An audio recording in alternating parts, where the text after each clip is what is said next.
In this video, we'll show you how to use the new Scanning Mini app from SiteVision version 5.0. First, open the app, connect to your DA2 GNS receiver, and wait for the satellite icon to turn green.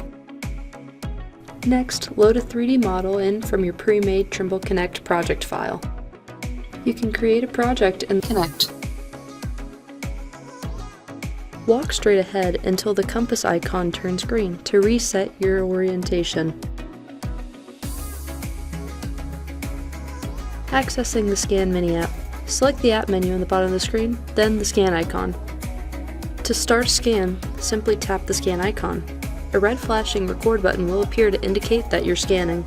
Similarly, if you want to pause the scan, tap the icon and a pause button will appear. For the best results, use slow, steady motions and try to avoid sharp movements. To cancel a scan, double tap the scan icon and accept. If you lose GNSS coverage, your satellite icon will turn red and a 10-meter wide circle will appear. Scanning will be restricted to inside the circle until you regain satellite coverage. Complete and upload scans. When you're finished scanning, press the check mark, name your scan, and sync to Connect with the Sync button. View your project in Connect. Scans are stored under the SiteVision Scan folder.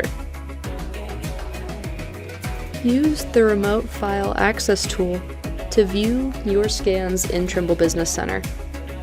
As you are collecting location data while you are scanning, your scans will be georeferenced. Click the 3D View tool to explore your scene in 3D.